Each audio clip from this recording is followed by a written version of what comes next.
आध्यात्मिक विश्वविद्यालय के बारे में अधिक समझने के लिए यहाँ एक सिंहावलोकन है, जहाँ हमने प्रस्तुत किया है कि हम एक अनोखा परिवार कैसे हैं, हमारा संगठनात्मक ढांचा क्या है, हमारा इतिहास क्या है, यह हमारी कन्याओं और माताओं द्वारा कैसे प्रबंधित किया जाता है, हमारी शिक्षाएं एवं लक्ष्य क्या है, आध्यात्मिक विश्वविद्यालय का सदस्य बनने की औपचारिकताएं क्या हैं, हमारी जीवन शैली और दिनचर्या क्या है, हमारा वित्तीय स्रोत क्या है।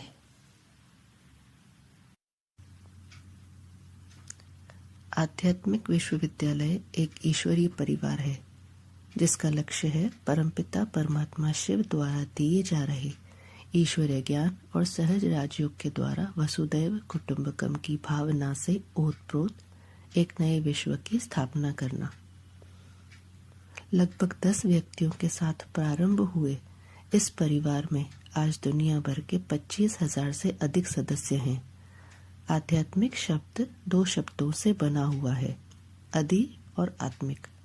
अधि माना अंदर और आत्मिक माना आत्मा, रूह या चेतना शक्ति, जिसकी असलियत स्वयं त्रिकालदर्शी परमपिता शिव ही माउंट आबू से ब्रह्मा मुख द्वारा बता रहे हैं। विश्वविद्यालय माना यह एक ऐसा विद्यालय है जो कि विश्व की सभी मनुष्य आत्माओं के लिए खुला है, इसलिए इसका नाम आध्यात्मिक विश्वविद्यालय है।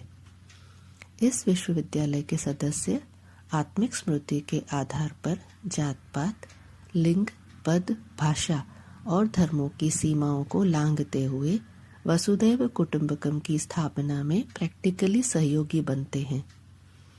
यह एक ही ऐसा विश्वविद्यालय है जहां व्यक्ति अपने सच्चे स्वरूप को पहचान सकता है और जिसके माध्यम से वह स्वयं को सशक्त व निर्विकारी बना सकता है। यहाँ जिज्ञासुओं को ईश्वरीय ज्ञान और सहज राजयोग का साप्ताहिक कोर्स निःशुल्क प्रदान किया जाता है तथा जिज्ञासुओं से ज्ञान योग भट्ठी के दौरान निवास व खानपान का भी कोई मूल्य नहीं लिया जाता है। इस ईश्वरीय परिवार के सदस्य रूहानी सोशल वर्कर्स हैं। वे रूहानी सेवा यानी रूह की सेवा करते हैं, जो कि मानवीय शरीर को चलाने वाली अति सूक्ष्म ज्योति बिंदु रूप अदृश्य शक्ति है।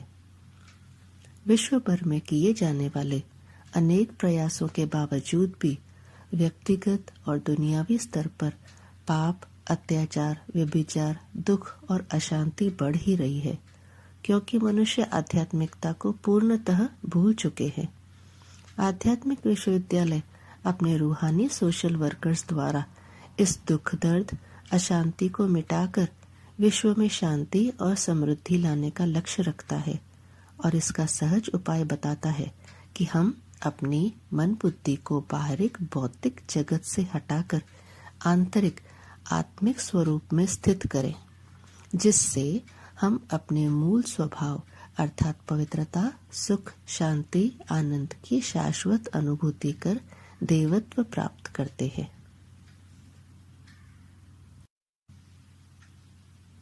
संगठनात्मक रूप से आध्यात्मिक विश्वविद्यालय के सेवा केंद्र भारत के प्रत्येक कोने में ही नहीं बल्कि पूरे विश्व में मिनी मधुबनों, गीता पाठशालाओं, शक्ति भवनों और पांडा भवनों के रूप में फैले हुए हैं। आध्यात्मिक विश्वविद्यालय प्राचीन भारत की गुरुकुल व्यवस्था पर आधारित एक ईश्वरीय परिवार है। जिस प्रकार प्राचीन भारत में समाज के विभिन्न वर्गों के बच्चे गुरुकुल में किसी गुरु तथा उनकी धर्मपत्नी की पालना में अपना संपूर्ण बाल्यकाल विभिन्न प्रकार की विद्याएं प्राप्त करने में बिता देते थे और इस अवधि में अपने गुरुजी और उनकी धर्मपत्नी को भी माता पिता के रूप में मानते थे और उनका सम्मान करते थे, इसी प्रकार आध्यात्मिक विश्वविद्यालय में समाज के सभी वर्गों के सदस्य चाहे अमीर हों चाहे गरीब, सबको पालना दी जाती है। बिना किसी भेदभाव के समान रूप से सभी का भरण पोषण किया जाता है, जिससे कि उन्हें यह महसूस हो कि वे एक ही परिवार के बच्चे हैं जो सादा जीवन उच्च विचार के सिद्धांत पर चलते हैं। त्वमेव माता च पिता त्वमेव, यह जो भगवान का गायन है, इसे वर्तमान समय यहाँ प्रैक्टिकल में अपनाया जाता है, क्योंकि इसी परिवार से स्वयं ईश्वर समग्र संसार के सामने शीघ्र ही जगतम पितरम वंदे पार्वती परमेश्वरो, अर्थात जगत पिता, जगत माता, आदिदेव, आदिदेवी, एडम ईव, आदम हव्वा, आदिनाथ, आदिनाथनी के नाम रूप से प्रत्यक्ष होने वाले हैं। ये विभिन्न धर्मों में अलग अलग नाम दिए गए हैं, लेकिन वे सभी इसी बात का उल्लेख कर रहे हैं कि तुम ही मेरी माता हो, तुम ही मेरे पिता हो, और हम सभी एक ही परिवार के भांति हैं।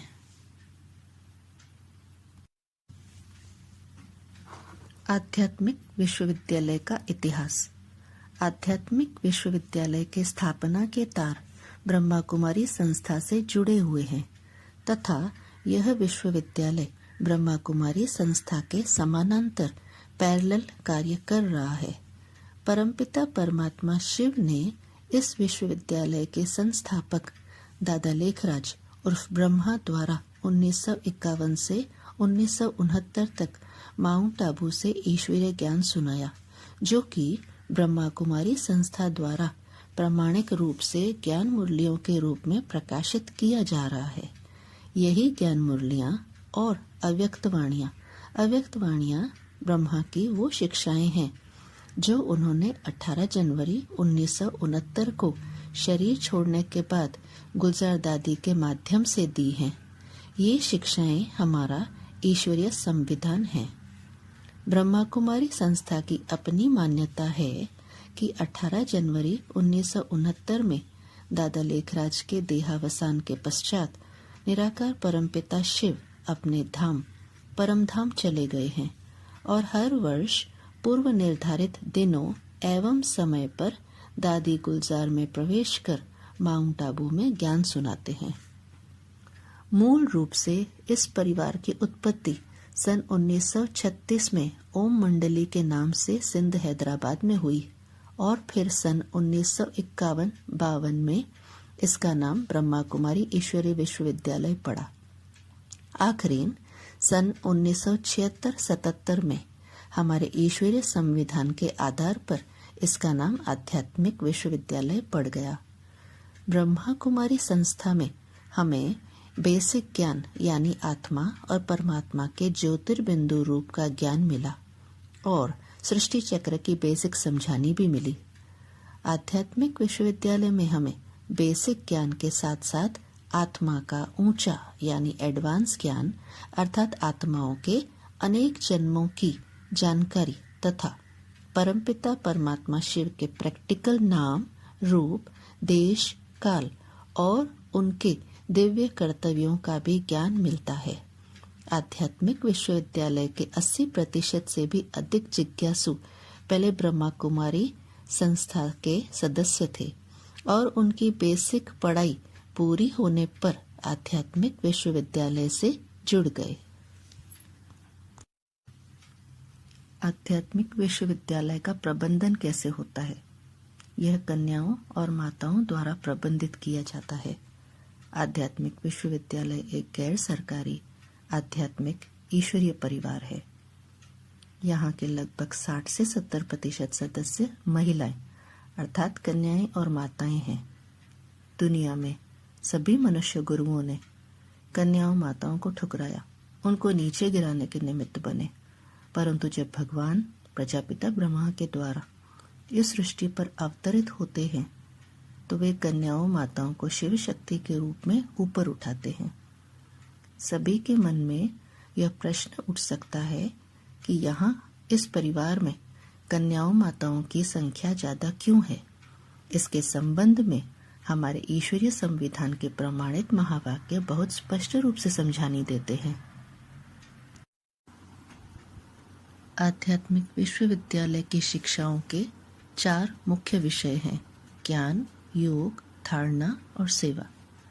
ज्ञान में हम कई ऐसी बातें समझते हैं जो हमारे मन और बुद्धि में बहुत स्पष्टता लाते हैं। मैं कौन हूँ, मेरा लक्ष्य क्या है, मैं कहाँ का रहने वाला हूँ, मेरा आध्यात्मिक पिता कौन है। ऐसे कई और प्रश्न स्पष्ट हो जाते हैं। योग का अर्थ है मेल या कनेक्शन। परमपिता परमात्मा शिव को पहचान कर समझना और उनसे हमारी बुद्धि को जोड़ना अर्थात उन्हें याद करना ही योग है। हम कर्मयोग भी सीखते हैं। कर्म करते हुए याद में रहना, इसको कर्मयोग कहा जाता है। धारणा, जहाँ हम सीखे हुए आध्यात्मिक ज्ञान को व्यावहारिक जीवन में लागू करते हैं और धीरे धीरे दिव्य गुणों को धारण करते हैं और हम स्वयं में परिवर्तन देखते हैं। सेवा में हम इस ज्ञान को अन्य लोगों के साथ बांटते हैं। हम उन्हें इसे समझने में मदद करते हैं।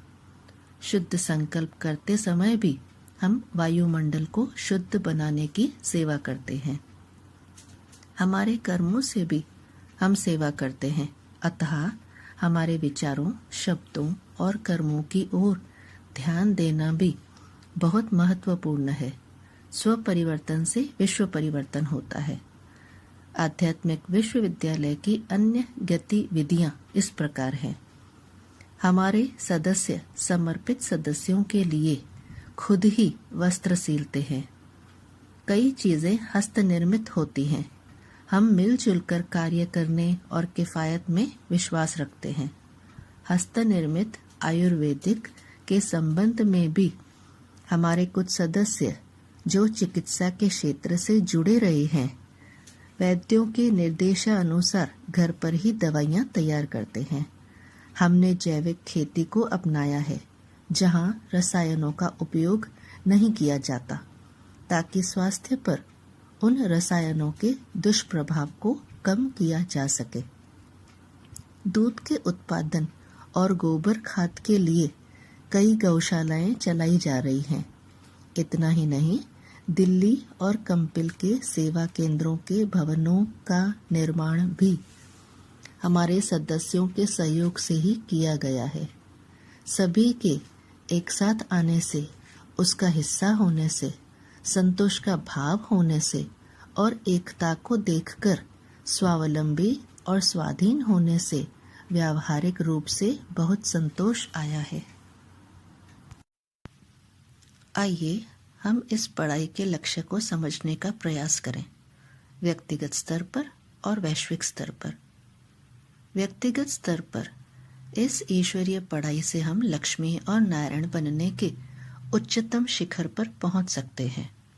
नर से नारायण और नारी से लक्ष्मी, यह वो सर्वोच्च स्थिति है जहां एक व्यक्ति अपने मूल सत्य स्वरूप को पहचान कर सर्वगुण संपन्न बनता है, आत्मिक स्थिति में स्थित होता है और निराकारी, निर्विकारी और निरहंकारी बनता है।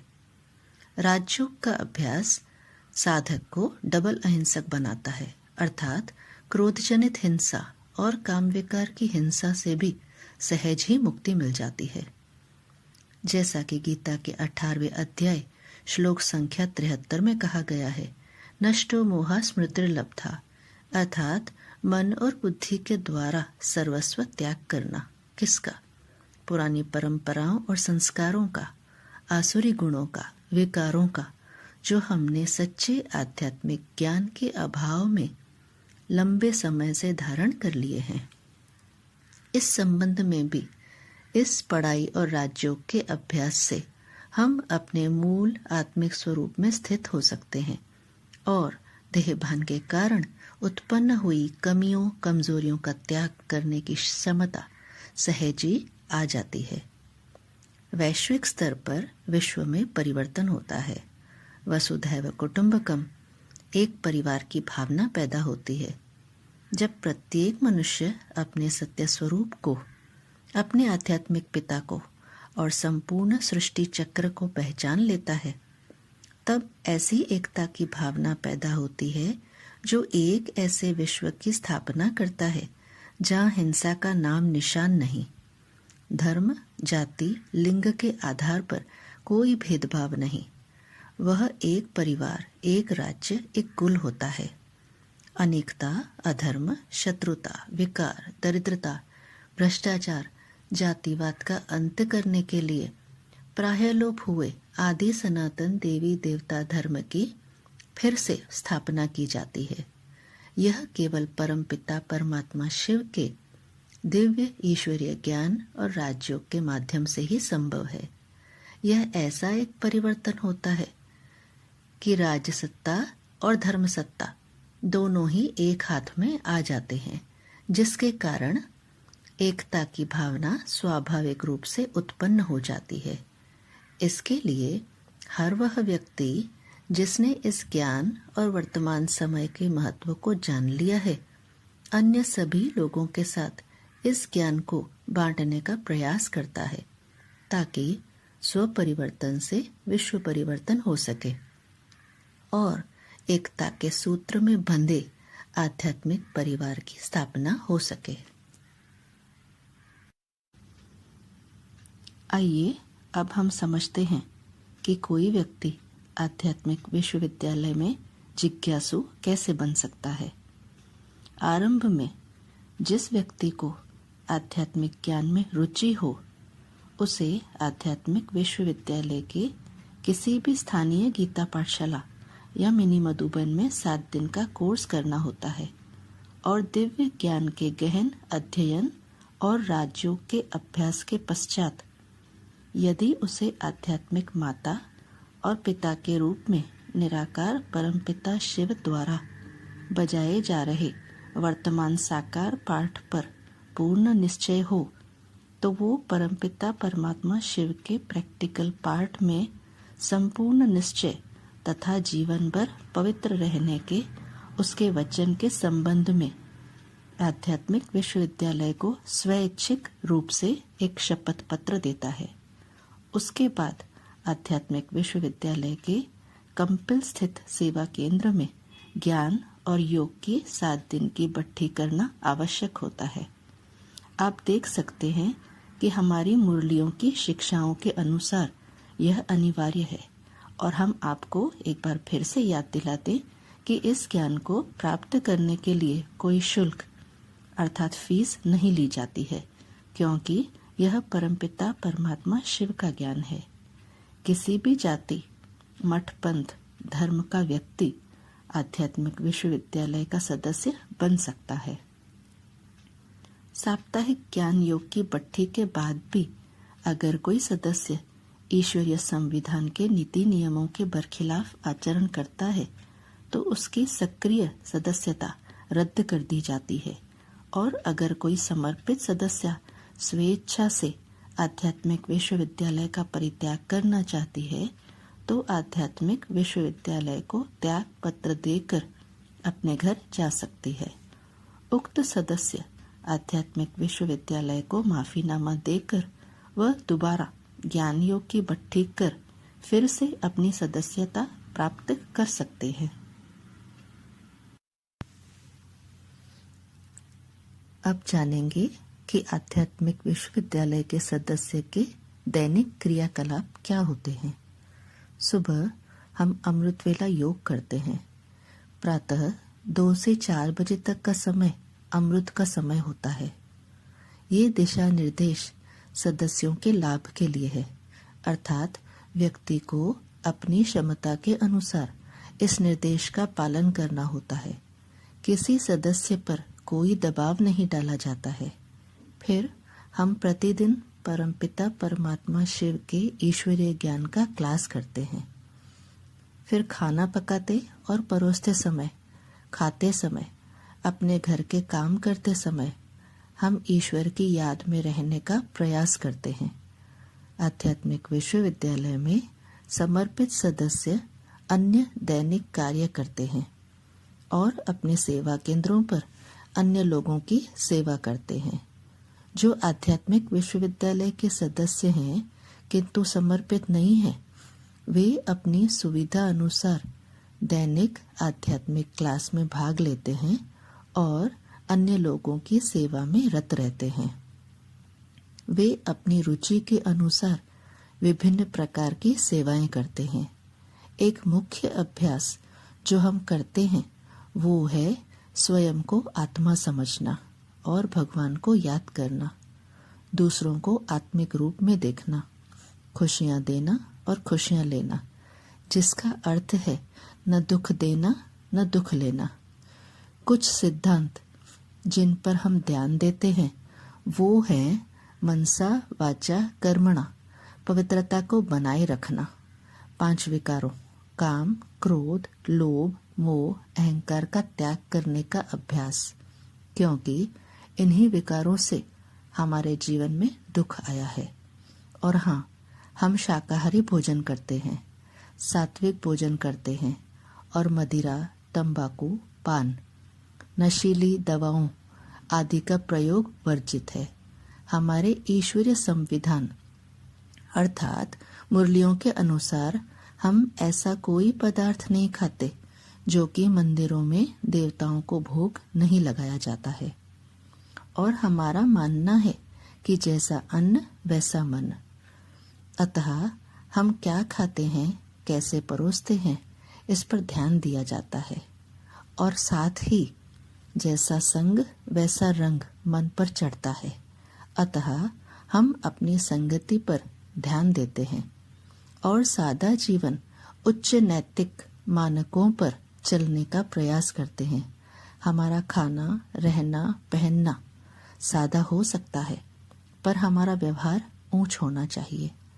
जहाँ तक हमारे वस्त्रों का प्रश्न है, क्लास के दौरान हम श्वेत वस्त्र पहनते हैं और अन्य समय में हल्के रंग के या गुलाबी रंग के कपड़े पहन सकते हैं।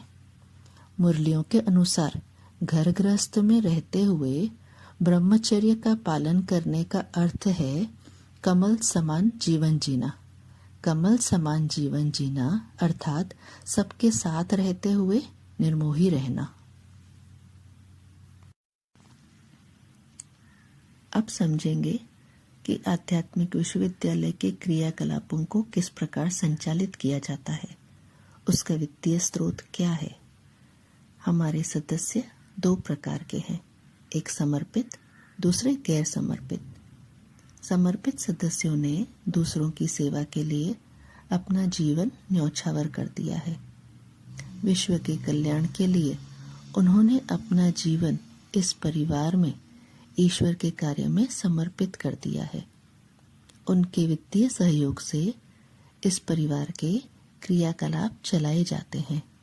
हमारे गैर समर्पित सदस्य अपने लौकिक काम धंधे करते हैं। वे स्वेच्छा से वित्तीय सहयोग देते हैं और यहाँ की आध्यात्मिक गतिविधियों में भाग लेते हैं। आध्यात्मिक विश्वविद्यालय के अपने नाम पर कोई बैंक खाता नहीं है। इसकी बजाय जो कुछ भी धन ईश्वरीय सेवा के लिए प्राप्त होता है उसे माताएं और कन्याएं जो कि समर्पित सदस्य हैं बैंक में अपने नाम पर जमा करती हैं और इसी से भविष्य में ईश्वरीय सेवा के लिए उसका प्रयोग किया जाता है।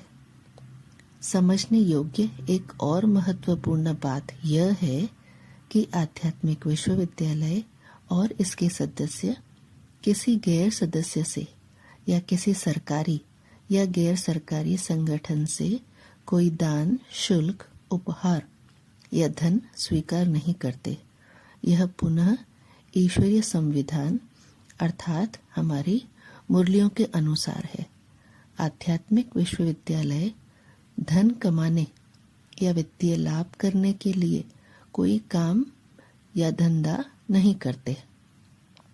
यह भी एक कारण है जिससे हम समझ सकते हैं कि यह एक संस्था नहीं है, यह एक आध्यात्मिक परिवार है, एक आध्यात्मिक विद्यालय है, एक आध्यात्मिक संगठन है।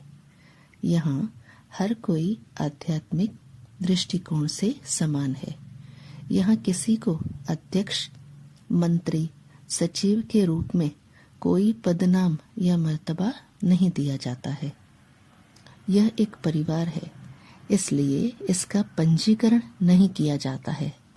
यह भी मुरलियों के अनुरूप ही है, जैसे स्वयं सेवक संघ या कुछ मुस्लिम प्राथमिक विद्यालयों की तरह अन्य संगठन हैं जो सरकार के साथ पंजीकरण कराए बिना अपनी गतिविधियां स्वतंत्र रूप से चलाते हैं, इसी प्रकार हम स्वतंत्र रहने और गुरुकुल व्यवस्था के पालन करने में विश्वास रखते हैं।